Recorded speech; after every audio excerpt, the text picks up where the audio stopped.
ఇక్కడ ఈ స్టేట్మెంట్ అయితే చూసుకోవాలి. ప్రధాని రేసులో ఉన్నా చూసుకో ఇక ప్రధానమంత్రి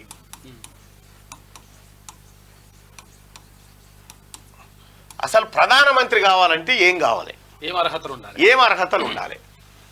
ఆయన ఉభయ సభల్లో లోక్సభ లేదా రాజ్యసభలో సభ్యుడై ఉండాలి. అంటే లోక్సభ,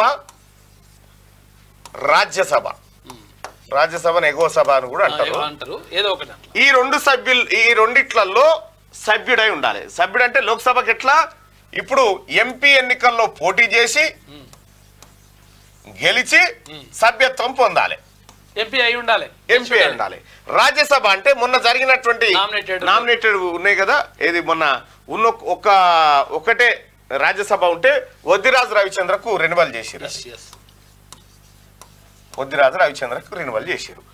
ఇక్కడ కేసీఆర్కి ఇక్కడ అవకాశం లేదు, ఇప్పుడు ఏడు ఎన్నికల్లో పోటీ చేస్తలేడు. ఇంక ప్రధాని రేస్ ఎక్కడిది? ఇంకా ఎట్లా రేసులకు వస్తాడు అన్నట్టు రేస్ ఎట్లా సారు? ఇండ్ల సభ్యుడు కాదా? ఈ రెండు కాకపోయినా కూడా ప్రధాని కావచ్చు. ఎట్లా? ముందుగా ప్రధానిగా ప్రమాణ స్వీకారం చేసి ఆ తర్వాత 6 నెలల్లో ఎక్కడి నుంచైనా పోటీ చేసి లేకపోతే ప్రమాణ స్వీకారం చేసిన తర్వాత రాబోయే 6 నెలల్లో ఈ రెండు సభల్లో ఏదో ఒక సభలో సభ్యుడిగా ఎన్నిక కావచ్చు.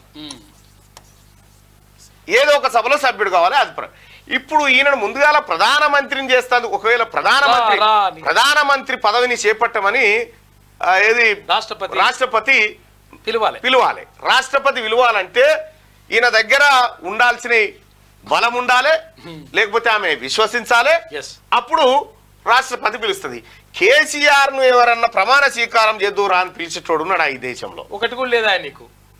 ఓ ఇంపో వింటేనేమో నువ్వు సభ్యుని అయితేనేమో కనీసం రమ్మనివి, నువ్వు పోటీ కూడా చేయలేదా?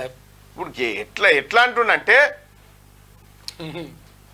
పెళ్లికి పోయిన పెద్ద మనిషి, పెళ్లి అయిపోయింది, డిన్నర్ కూడా అయిపోయిన తర్వాత పెళ్లిలో కూర్చొని నాకు కూడా అమ్మాయిని చేసుకునే అర్హత ఉంది అన్నట్టుగా ఉంది. పెళ్లి అయిపోయినాక అంతే. ఇగో ఇది కేసీఆర్ కథ. ఏమన్నా పొంతనుందా కేసీఆర్ నువ్వు చెప్పిన మాట? ప్రధానమంత్రి ఎట్లా సాధ్యమవుతుంది సార్?